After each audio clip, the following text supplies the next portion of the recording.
What's up? Welcome in. Hoge Jahns back with you as we roll on through the acquisition phase of March. What's going on, Johnsy? This is usually the recovery stage for me after a nice, long, crazy weather weekend. Yeah. Enjoying St. Patrick's Day. Yeah, To to be go clear, from like 60 Yeah. degrees one day to literally snowing during a parade that I'm attending, that is something I'm used to it being in Chicago, but that was an abrupt pivot by Mother Nature. Yeah, pretty stereotypical St. Patrick's Day weekend, I think. You know, you get all the seasons in a couple days. If you thought Johns was about to say that he was recovering from a busy couple weeks of free agency, no, he's recovering from St. Patrick's Day weekend. That's really what he's recovering. Correct. Which is fair. Well, usually it's a good way to celebrate all the hard work done before that. Except last year, Justin Fields just happened to be traded on downtown Parade Day here in Chicago. Yeah, that was rough. I still think Chris Emma is still angry about it because he was out and about in the city. He tweeted about it the other day too. You could tell he was still angry. I can't remember if I ever told that full story on the show. Well, the floor is yours. We might have, because I think we were both in similar positions. But so I was at a place called Broken Oar, which is on the Fox River, and they do like a big festival for a couple weeks around St. Patrick's Day with a lot of music and stuff. But the single day tickets, we were like upstairs in the bar, and the single day tickets for the bands that night were sold out.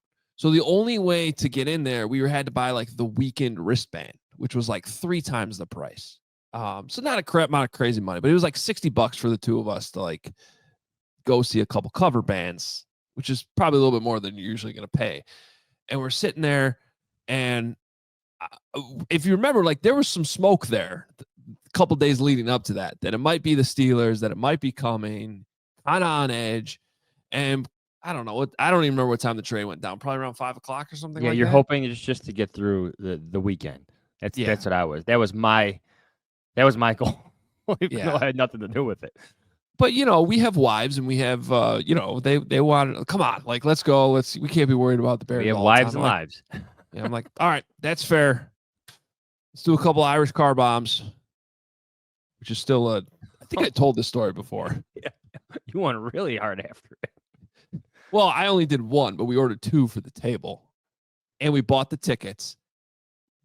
Did the shot, and within 30 seconds, I mean 30 seconds, Bears traded Justin Fields to the Steelers, and it was like, come on. So fortunately, that was like, I think my second drink, and got in the car, went and did the emergency pod for CHGO. Took an Uber back because my wife stayed there. We had some other friends there too, so she wasn't all by herself. And then we did enjoy the rest of the night. But yeah, that was my Justin Fields got traded story. So if you want to go back and watch that CHGO emergency pod, if there's anything fishy going on, that's why. Young writers or young journalists have like asked me like in the past, like, what's the hardest thing about your job? Is like you're always on top of the news. You know things are expecting. You're working stories. But more often than not, you do this long enough, news happens to break at the most inconvenient times. I remember getting a text on Jonathan Tay's news, and I was like in the middle of traffic on the Kennedy, and I had to pull over just to tweet it and file something via my phone. I remember doing interviews for stories like in alleys and on like a garbage can. Like I would bring my tape recorder out with me, expecting this phone call. You're trying to have a social life. You're trying to do things with like your wife and your children, and news breaks. I left when we got the police report and the Jeremiah Ratliff story. I had to leave a preschool gathering with my kids in like a gym. I'm like, oh crap! Like my phone's going off. I finally got it. I had to walk out and leave. Yeah. So no, that's the lessons real life out there for the young journalists taking note. Yeah, when the Bears hired Ben Johnson, we got done with our noon show. And we're like, this kind of seems to be moving in a quick direction here, but I'm like, it's not going to happen that fast. We should at least be able to get home, and like maybe we'll be doing an emergency pod tonight. It happened jumped in the fast. car, and was honestly trying to like rush home quickly just in case. And by the time I even got to the Eden Spur, I'm getting phone calls. Hey, it happened. You got to come back to the studio. And I'm like, I'm closer to home now than I am the I'm at studio. the I'm going to Eden have to Spur. just go home. Yeah, I'm just going home at this point. And then so that is the inside the real life of how some of this stuff works. Yeah, who could ever forget my my story about the Cleo Mack trade at Kevin and Meg's wedding?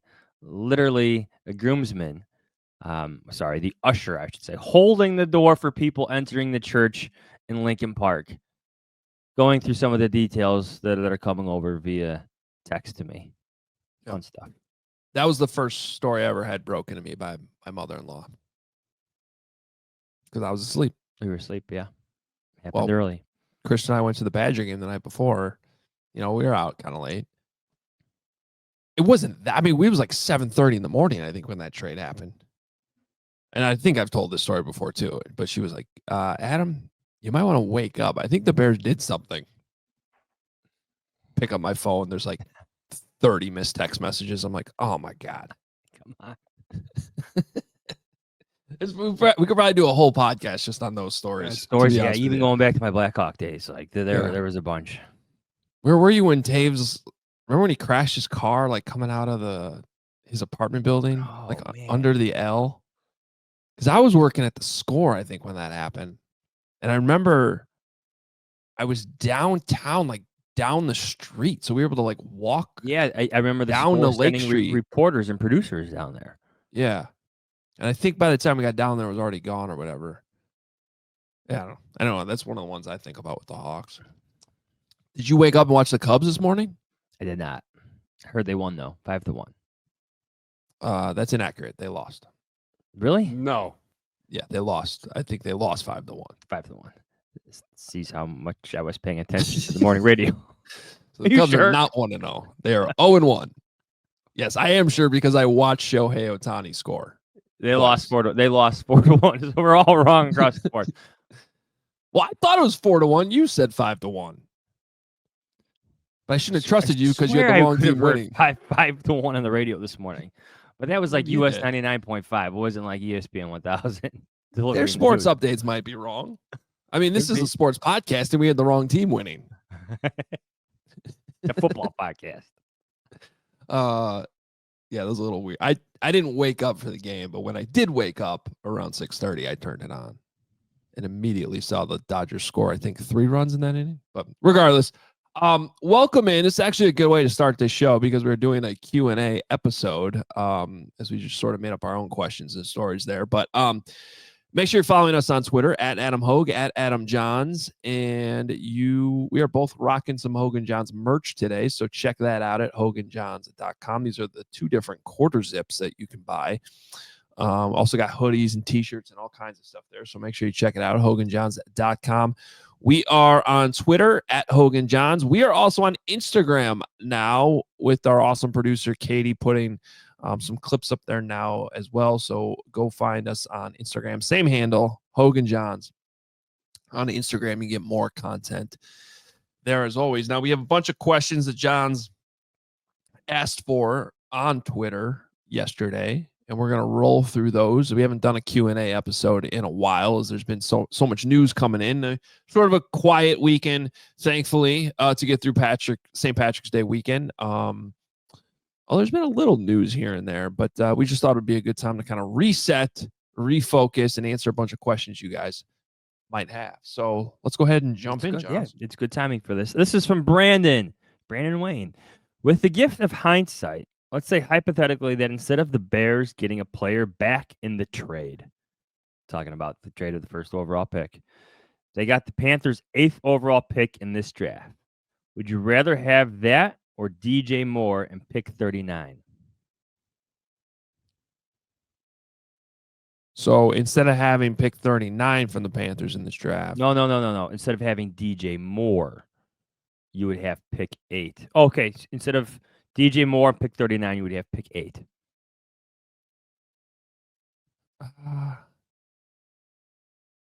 No, I think I'm happy with. And here's why. Yeah, I think I'm happy with I think first of all, I'm happy with DJ Moore as a go-to weapon in the offense. Plus, you've had him for 2 years already. So if you're saying like you wouldn't have had DJ Moore the last couple of years, and then maybe I'm getting a little too in the weeds on that specifics of that. I think it's a very interesting question and appreciate it. But if you look at this draft class, and a lot of the draft experts have echoed this, I think some of the team executives have as well. This is widely considered to be a pretty, well, let me just put it in simple terms. The way it's been conveyed to me is you can get a similar player in the 30s that you can get in the teens. Now, obviously, number 8, if you had 8 and 10, all the draft value charts would tell you that that's better. But if I could have DJ Moore and know that I still have the 10th pick, and at 39, because of the depth of this draft, there's still going to be a pretty good offensive lineman or a good running back there or a good pass rusher there, I'm okay with that. Maybe in past years where the depth wasn't there, you can make that case. It'd be a lot better to have 8 and 10, not have DJ Moore. But I think this specific year with this class, I'd rather have DJ Moore because I don't think the drop off between 8-39 is the same as it is in other years. Hopefully that makes sense. I also can't get over the reasoning, at least from the Bears' perspective, of why they wanted to bring on DJ Moore. Why Ryan Poles, if we can go back in time, requested an active player. He had 3 in mind. It was Brian Burns, who was the defense, Derek Brown, or DJ Moore. Those were the 3 players he was interested in. And the Panthers decided that DJ Moore was the most expendable. I think it's easier to draft a receiver, or find a receiver, replace a receiver, as opposed to finding a new 3 technique or finding a new defensive end. So that was the Panthers' decision. From the Bears' perspective at that time, it helped Justin Fields, and it gave you another really good player at a premium position immediately with a proven track record. Like there was no swing and missing. It was adding a player that you knew that would produce, and he did. He's produced with every single quarterback that he's ever played with in Carolina and now with the Bears. So I love these questions. They're fun to revisit, but I still think we have to have some hindsight and take into account why the Bears did it and why they wanted players who would immediately upgrade their roster at that point in time too. Yeah, 100%. Good question, though. Those are fun.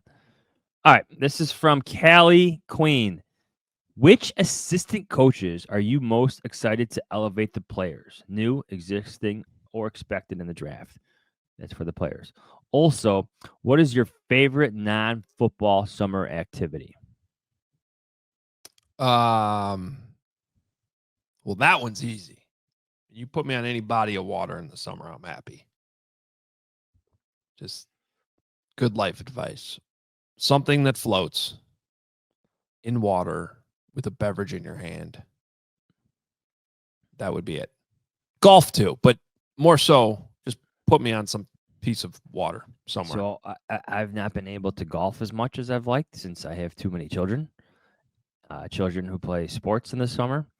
So here's my advice for all you young parents out there with kids about to play baseball, t-ball, move on to travel. Never say no to that beer, that after-game beer. It takes the edge off things, especially if you're coaching, and I've come to really enjoy whether it's a couple beers in the park or that early game and you go to the bar after. For us, one of our traditions is if you get knocked out early in a weekend tournament, let's go get some brunch. Let's get some Bloody Marys going and enjoy the rest of the day with the boys. The boys go play in the park next door. So that's my advice. That's my favorite non-football summer activity. There you go. That's pretty good. My advice also to kind of hack what you just said, I don't get to play golf, is to have your kid play golf. That's how I do it. So then we just golf together and I get to play golf. Even when he has his little tournaments, you get to be his caddy, basically. Yeah. So I don't play, but I'm still walking down a golf course on a beautiful summer day, and it's like, okay, this is great. My sons might have my impatient temperament, so golf is something they're gonna have to pick up along the way. Yeah, they have their own clubs, but they're gonna need a little need to learn some patience, like their father had to do, as he tried to get better at that very difficult game. Oh yeah, we all deal with that. Uh, James deals with it too. yeah. There's a To answer football question. yeah, the first question, I'm gonna go with Dan Rushar, the offensive line coach. I think that this is was an incredibly important hire. The Bears have been sort of stuck in the mud with their offensive line. I think both in terms of the talent they've had, and I don't think they've been on a terribly impressive run with the offensive line coaches they've had too. And I think I think it's one of the most important position coaches that exists in the NFL right now. I mean, you look at Jeff Stoutland in Philadelphia. And I don't know what that guy gets paid, but he should get paid more. What he's done with the Eagles' offensive line and how they've continued to develop talent, bringing guys. You say the Mekhi underrated part of Becton. that is Yeah. like his evaluations just in terms of helping draft these guys. Yeah. He's getting Yeah. that right. But they're bringing guys in like Mekhi Becton from other places where it hasn't worked out. And then it works out here. And now he gets paid somewhere else. And I think a lot of people feel like it won't go as well. So it's just, to me, with all this emphasis on the offensive line, we've seen the 3 guys they brought in already. Darnell Wright's hitting a crucial 3rd year, which, you look at the Penei Sewells of the world, like 3rd year was when they really took off and became, an all-pro player. That happens all the time with offensive linemen. And now they got to figure out left tackle too, whether that's a competition between 2 young guys or if they draft another player in the draft. Maybe it's all the above there. But to me, it's what Dan Rushar can do with this offensive line. I think it's just a huge storyline for the season and beyond.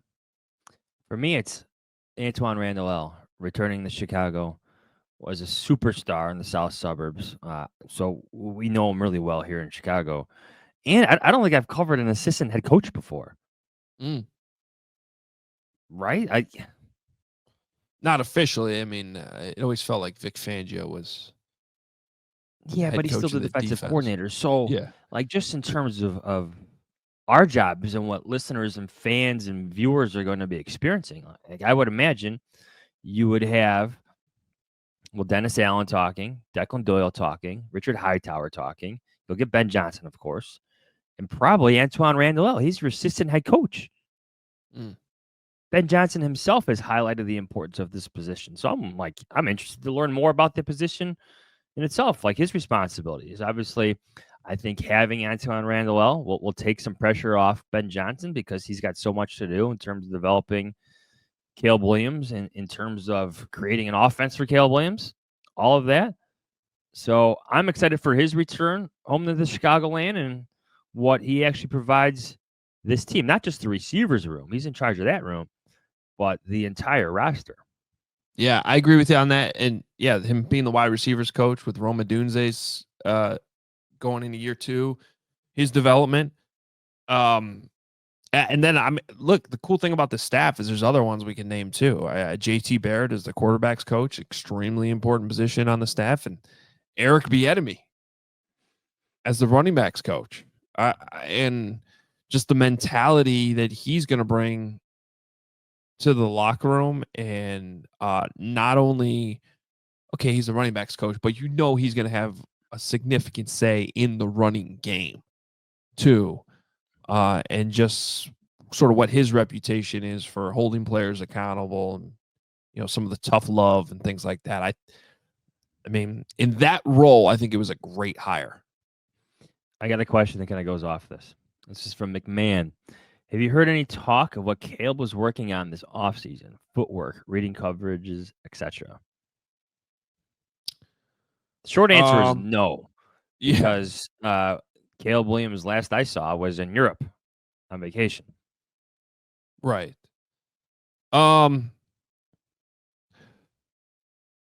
Yes, I have the same short answer. No, haven't really heard much about that. Remember, he has not been around the team. Now, I do know, I do think because that there have been. There's right. limited interactions allowed. Right. Now, I do think within the windows of what is allowed, I mean, there have been, some discussions, stuff that's just getting to know your players and some of the strength and weaknesses stuff, and certainly being able to tell a guy, hey, based on the film I'm seeing, this is what I think you should be working on in the off season. But they can't be hands-on. They can't have meetings, official installs or anything like that. But remember, like we learned last year at Caleb Williams Pro Day that they were allowed to basically start installing the offense with them and go through that process. It was a good story that, yeah, by the end, didn't really seem to matter much. Well, it was the right intent. It was the wrong offenses. I think. I think is what we learned. The wrong people installing it. Yeah. But the idea was good. That being said, I thought there was an interesting comment. Not to go off on a tangent, but I do think it's related to this question. Last week, when I asked Ben Johnson about, the center quarterback relationship, and he offered up that, they still haven't figured out, do we want to be an up tempo offense, or do we, where we're just going at the line of scrimmage, or do we want to have multiple options at the line of scrimmage? The ability to check from one player to the other. Haven't figured that out yet. So I do think that in that regard, a big thing that'll determine that is what Caleb can handle, what proves to be better for the players involved, which Ben Johnson has also vowed to figure out. But I imagine he's working on all that type of stuff. I think looking back, while the intentions were good, the intentions of loading up Caleb Williams' plate at the line of scrimmage and having him handle a lot, when he still needs to work on his cadence, like the ideas for that were great because he could handle some of that, but by the end of the day, maybe they needed to remove a few things. There's nothing wrong with that. Going from USC to the pros, that's a big jump just in terms of what's expected from a quarterback. Let me read you this quote from Ben Johnson when he was discussing, this might have been your question, actually, the Drew Dahlman relationship, having a veteran center working with Caleb Williams at the line of scrimmage and really helping him out. Here's his answer. This is Ben Johnson. This day and age, I think the hardest problems defenses give us is schematically in the pass rush game, blitz pickup, and those things, particularly on third down. I feel strongly that Drew is going to have the acumen to help us out and problem solve. There's unscouted looks each and every week that, as long as you understand the rules of protection, we can figure it out. But everything's happening quickly. It's a fun challenge, and I know Drew and Caleb are looking to grow together that way. I love that quote. Yeah, I do too. And I did get the sense. I mean, you guys know I'm a big first impression guy, but that really came across from Drew. Just meeting him for the first time last week and talking to him, and he said that's what he prides himself on: the preparation and understanding from the mental side of the game exactly what's going on and how to. I like that problem solve at the line of scrimmage. I think that's a good way to put it. Which is why at the end of the day, I was on record of saying, hey, when you look at the centers available, I think this is a guy worth overpaying for.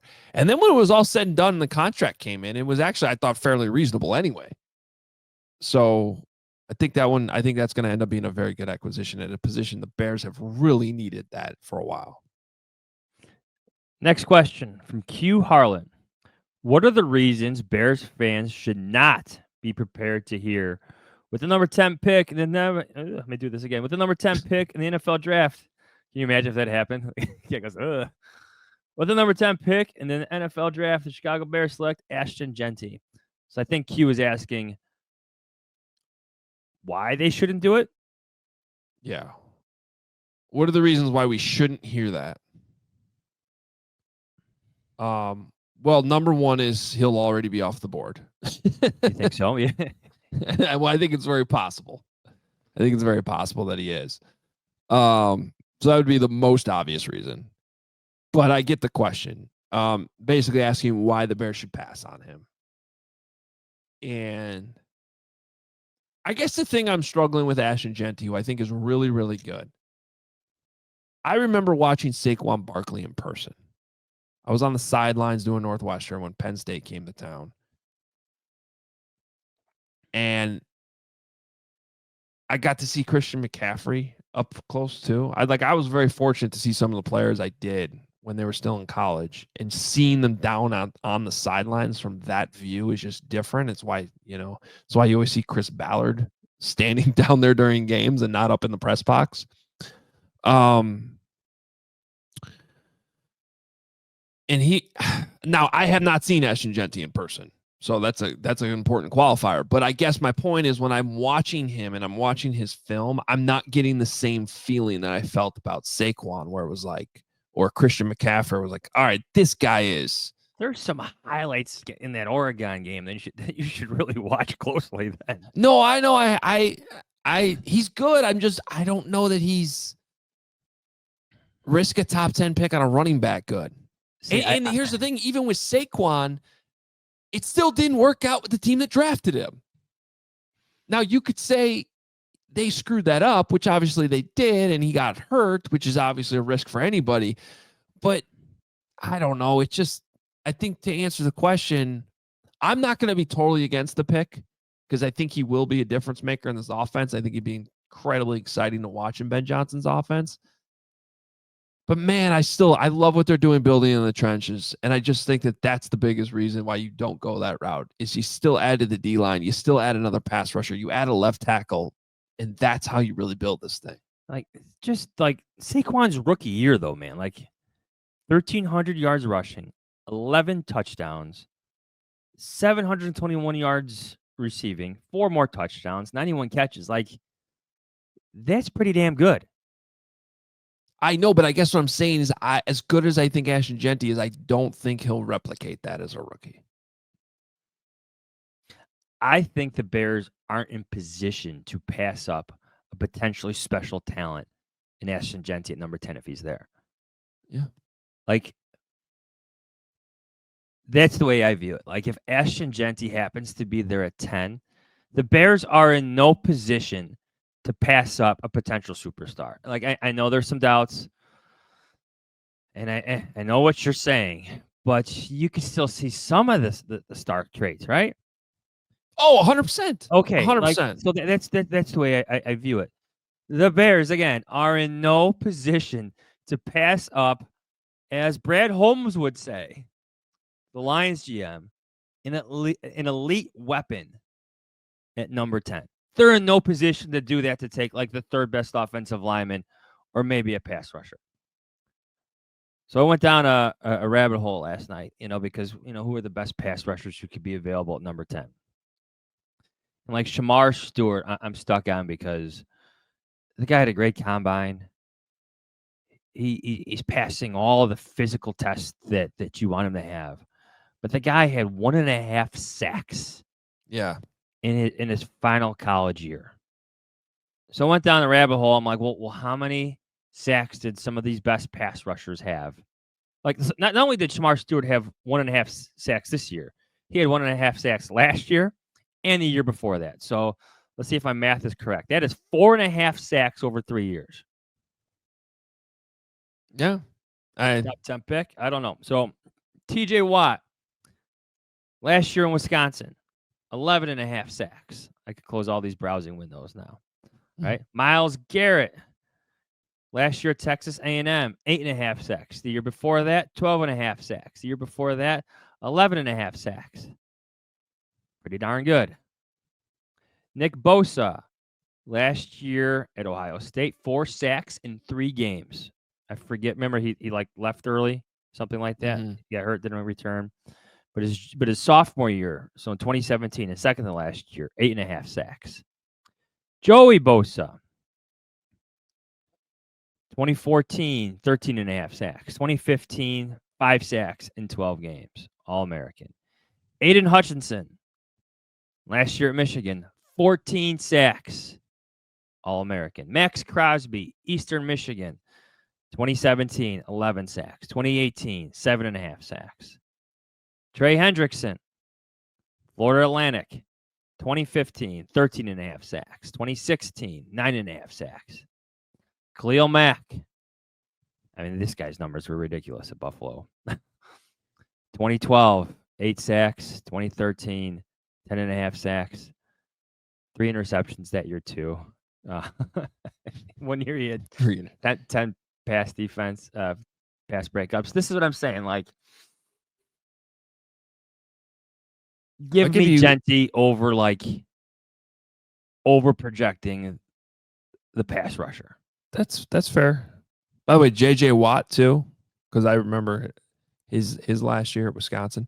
He had 7 sacks, but he had 21 tackles for loss. Also had an interception, 3 forced fumbles that season. I mean, just what you're talking about? We're talking about these legitimate game records every single week. I think the guys that you all brought up there mentioned their stats. Like, they weren't somebody you had to look up in January when the season was over. You're like, hey, how many sacks did that guy have?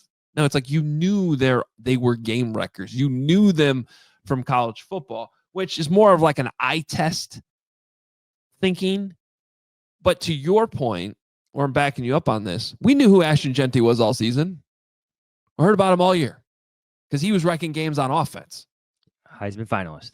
I might, by the way, we still have over a month to the draft.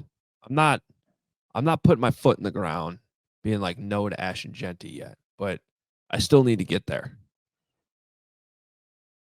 And we have one about running backs in the second round or something. Here it is. Here it is. This is from Christian. Say the Bears don't go Genty at 10. Instead, take someone on the line. Any day 2 picks you guys like your running back? Yeah. I mean, look, so I think Genty's gone. I think Omarion Hampton from North Carolina is gone. I've talked a lot about Caleb Johnson, so I'm not going to do that again, but I think it's well documented at this point. I am a guy that would draft Caleb Johnson in the second round. I did that in my first Bears mock draft.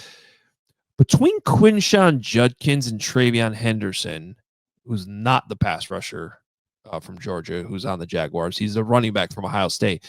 I think I'd go. I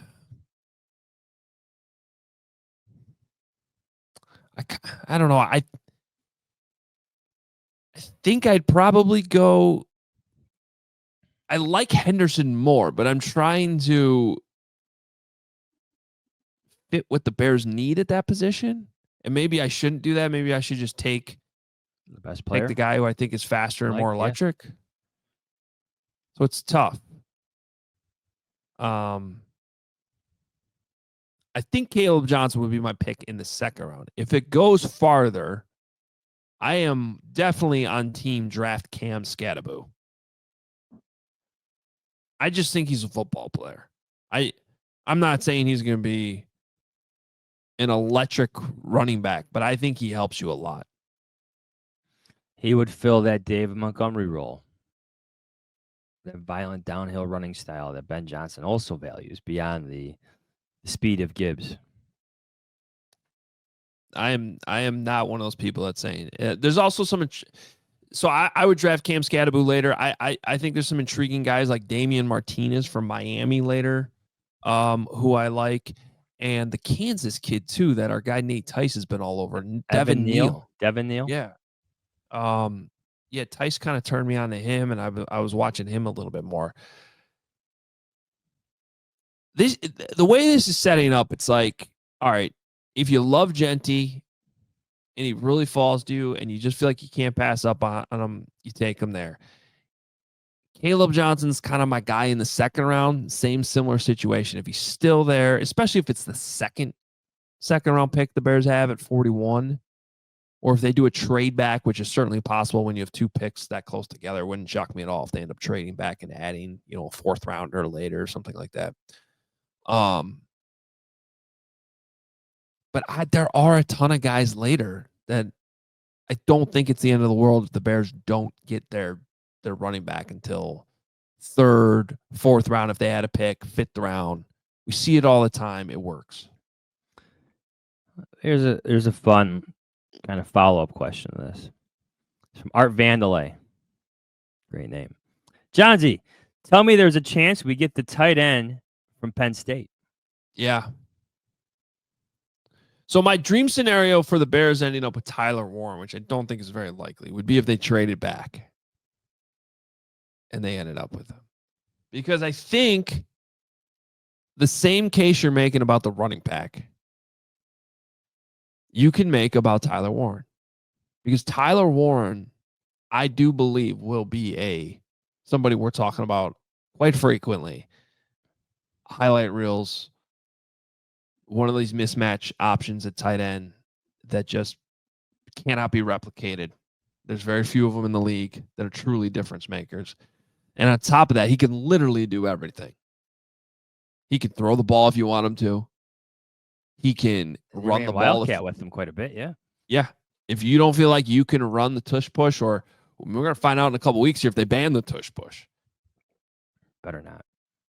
Go watch Penn State's film and how much. And I hate shotgun runs. I hate the gun run, but they would go shotgun, Tyler Warren in the backfield, run forward, pick up 2 or 3 yards on 4th and 1, and it would work. Now the NFL's different, but he's got that ability. He can catch the ball. He can run away from you once he catches it. He can even punt the ball if you need him to quick hit. That's on film too. So this isn't so much me passionately being like, you got to get that guy in the first round. But from what we know about Ben Johnson and what he's run in Detroit, I can't envision a world in which he's sitting there in his office watching Tyler Warren film and not going, oh, man, I could do this with him. I could do this with him. I could do this with him. Now, I'm not saying that leads to him being on the Bears, but I find it hard to believe that the new head coach of the Bears would be against this. As I said earlier, and as you hinted at, the Bears are in no position to pass on Tyler Warren if he's there at number 10. 10? They're just not. Yes. Brock Bowers was the 13th pick. If he's to repeat, Brad Holmes, 2021, 22 years ago. This is an elite weapon we're talking about here. The Bears, in their current assembly, are in no position to pass on a potential superstar for the 3rd best offensive lineman or for a pass rusher that requires a lot of projection. I love some of the highlights from NFL.com's scouting report on him. Lance Zierlein does a fantastic job. So already if you're looking at like the athletic scores, like Tyler Warren, number 2 amongst tight ends, combine score, 1st amongst tight ends. The ultimate whenever player in the 2025 draft with the size, athleticism, and competitive spirit to make good on his attentions. Warren plays with swagger and best player on the field energy. Carries a ton of alpha energy on the field, does whatever is necessary to help the team win. Big, athletic, tough, and competitive. This is an AFC director of scouting quoted, when you ask about the different prospects and their building, Penn State spends about 2 sentences on Warren because that much needs to be said. Elite player, elite character. NFL comparison, Jeremy Shockey. Ooh. I like that comp. Jeremy Shockey was. Let's go. Now we're going back in the time machine. I also like the description of best player on the field energy. It's great. Jeremy Shockey, 14th pick in 2002. Yeah, and sometimes it's not that hard. It's like, okay, before a play starts, who's the guy you have to find out where the hell he's lined up every time? If you watch Penn State, that's what Tyler Warren was. I mean, when Penn State came to Camp Randall this year and I'm watching that game, I'm like, I'm terrified of him every play. Where the hell is he? What's he going to do? And it was the same way all the way through the playoffs. Can I give you one more running back that I like later? Jaden Blue, Texas. I watch an abnormally high amount of Texas football for some reason the last few years. He is like a kind of like an in-between of Tariq Cohen and Devon Achane, I'd say. Like sort of somewhere in the middle. He's a little bit bigger than Tariq, But probably not quite as electric as or as straight line fast as Achan, but he's somewhere in the middle. And he's 5'9", and he's another piece. It's like in Ben Johnson's offense, I feel like it will work. I just feel like here's what I feel like. If Ashton Genty there is at number 10, yeah, there's no reason to gamble on who's available later or who's moving up for which running back or how you have to position yourself for that running back. And I know you may have some group together, but I know we're different on this. Like I see, like I see special player, really. yeah. We're not really different. I think he's gonna be good too. I'm just apprehensive about that high of a pick. Let me give you one more. Again, I'm just giving you options if you're not taking Genty early. Okay. As I give you just one more Jaden Blue comp. He gives me Bucky Irving vibes. Bucky Irving was somebody I put in a Bears mock draft last year who I really felt like coming out of Oregon was going to contribute quickly. And he had a great rookie year. And it was like, oh, well, he's going to go later in the draft. And ultimately, he lasted till the 4th round. He's built almost exactly the same. 5'10", 195. I think Jaden Blue's 5'9", 196. So very similar. Probably going to go in a similar range. Ran a 4.3, 840. Plenty of speed. So there's just a name to keep in mind.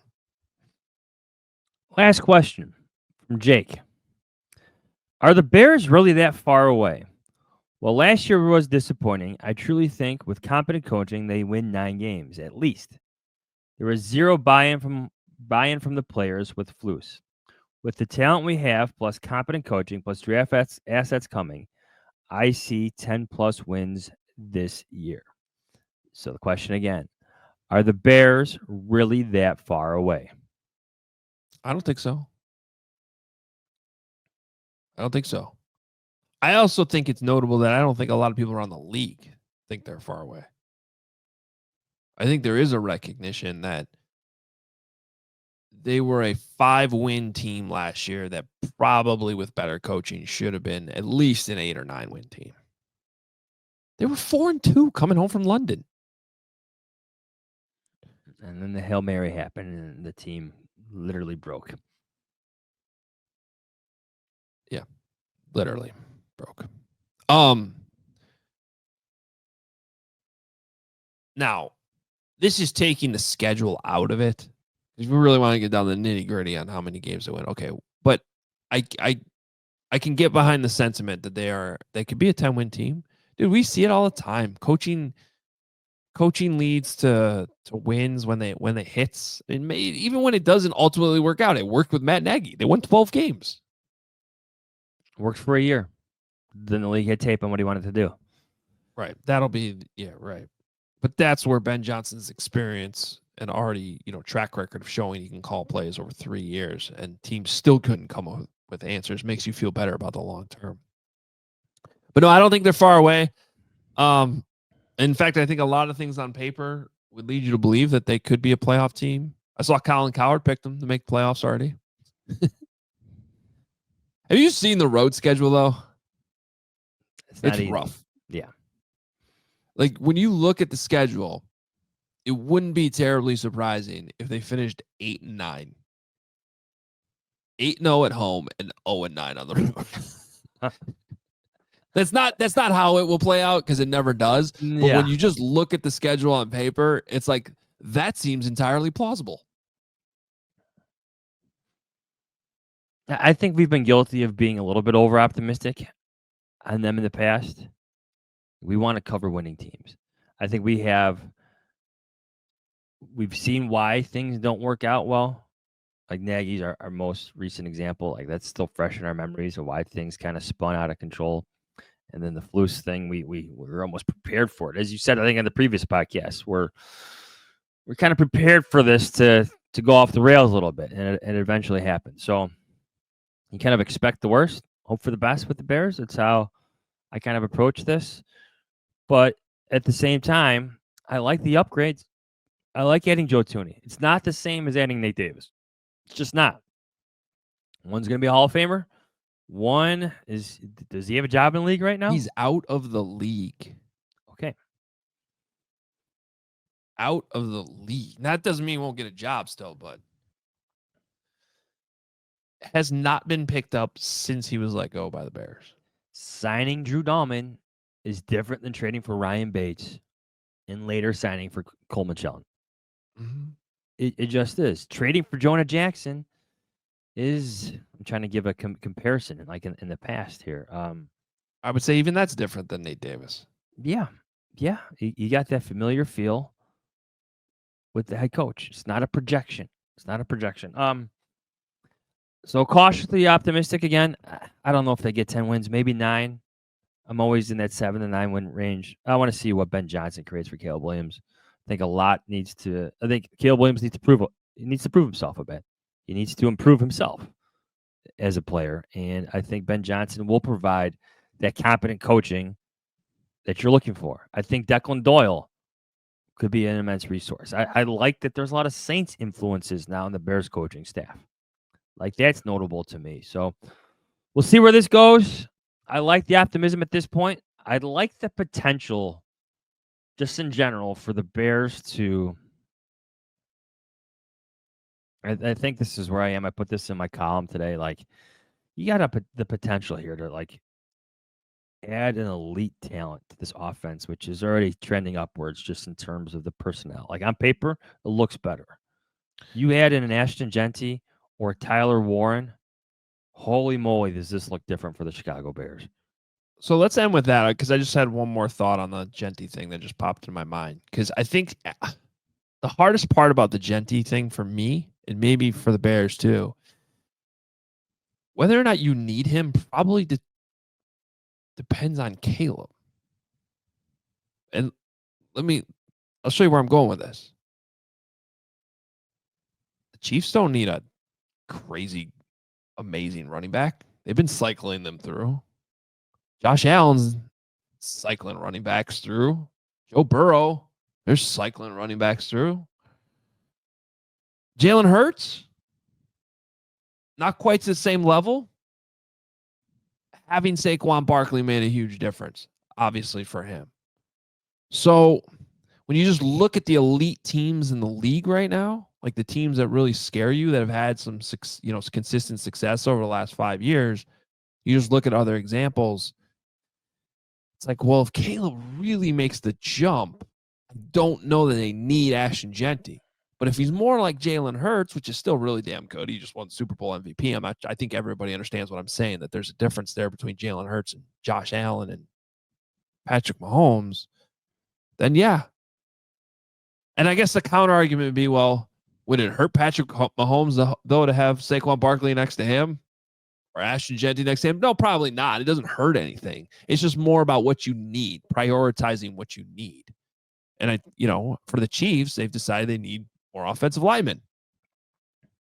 They've also been drafting farther back and haven't had the opportunity. Yeah, and they've drafted some. Like, I mean, Kareem Hunt was what, a 4th-round pick?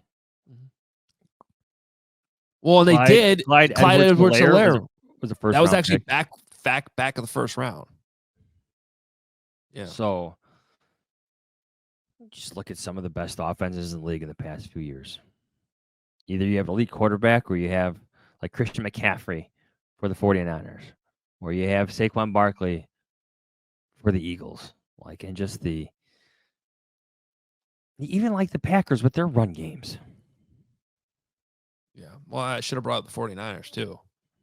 I think you would also say, with their quarterback, with Brock Purdy. Yeah. Christian the Lions McCaffrey's with their run game. Yeah. So maybe you got to, but maybe that's, to your point, the safe thing. Well, you don't know what you have in Caleb yet fully. So go get that Ashton Genty. Okay, let me give you this question. Do you think I am the ones, the analysts, the pundits, the writers, the fans, do you think we're making too much out of Ben Johnson's past in terms of signing David Montgomery to a big contract and then drafting Jahmyr Gibbs? Are we making too much out of that when it comes to what's next for the Chicago Bears? Maybe specifically when it comes to the running back position, but I don't think we are in terms of him wanting to have a good offensive line and electric players he could put the ball into their hands.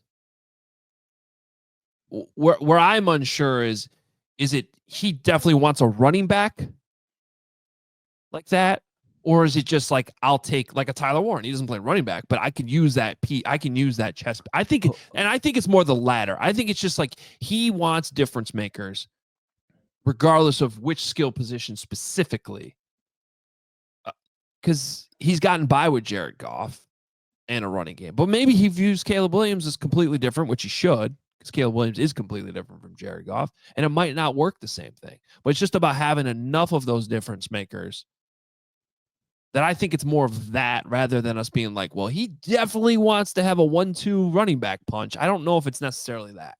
Oh, you want elite difference makers, and Genty and Warren would both be that. Sure. And I would think Warren fits with, well, this trench investment idea I've been throwing out there. Have you seen the guy block too?